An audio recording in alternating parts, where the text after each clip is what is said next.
Hai,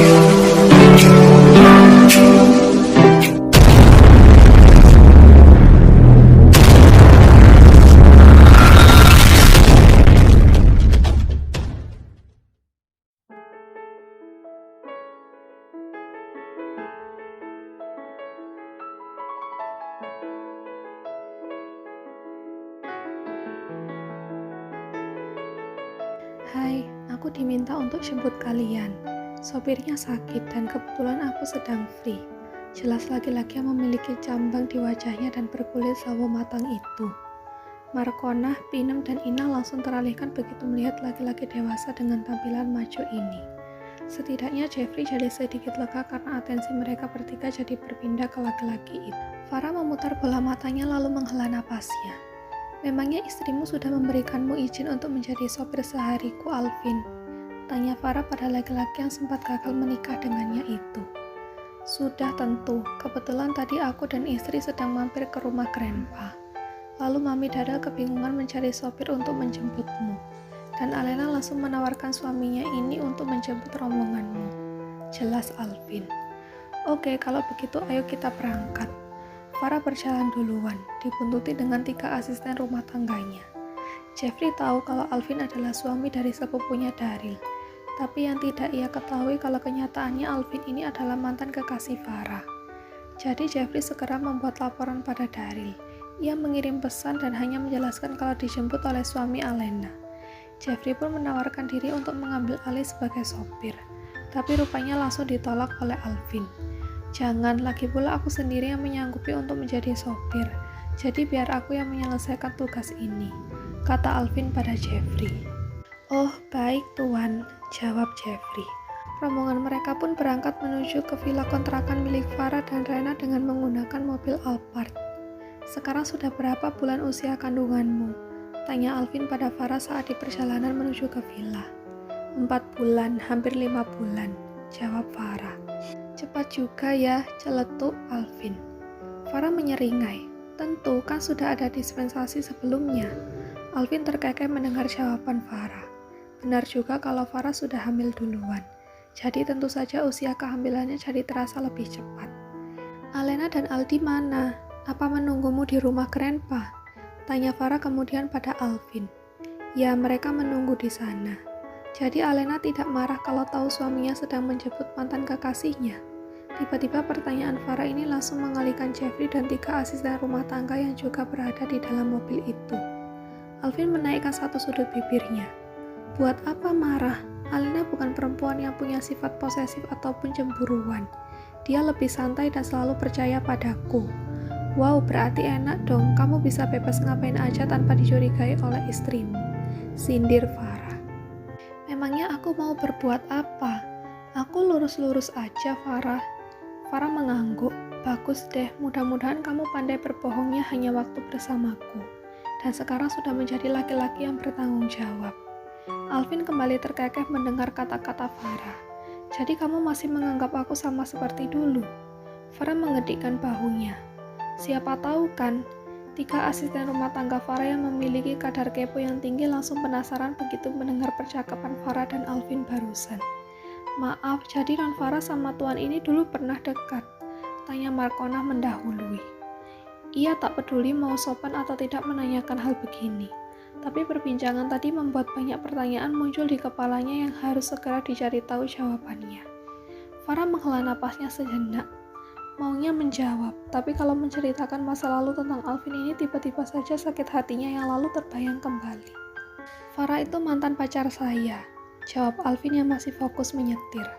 Mobil pun perlahan berhenti, kebetulan sedang lampu merah. Mantan pacar? 3 asisten rumah tangga Farah kaget secara bersamaan. Jeffrey pun ikut terbelalak waktu tahu jawabannya.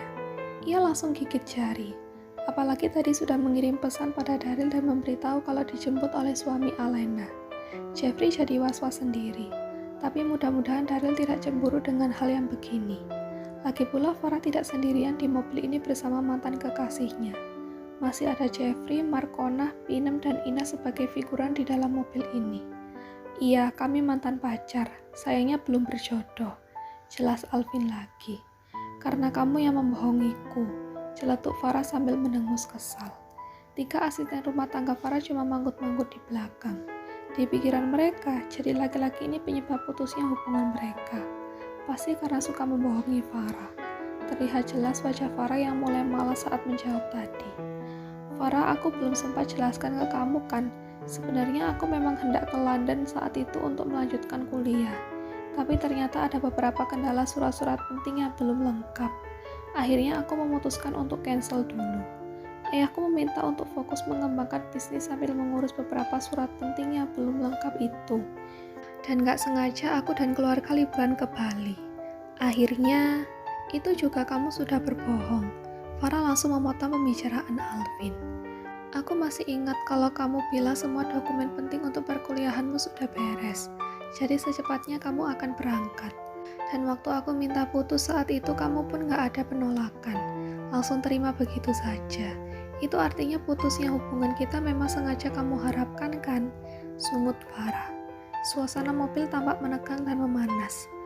Tiga asisten rumah tangga Farah tampak saling berpegangan tangan di belakang. Terdengar semakin panas buat mereka. Dan menunggu jawaban sanggahan dari Alvin. Alvin tersenyum tipis. Bukan aku harapkan, tapi aku saat itu memang hanya mau fokus untuk bisnis dan rencana kuliah S2 itu.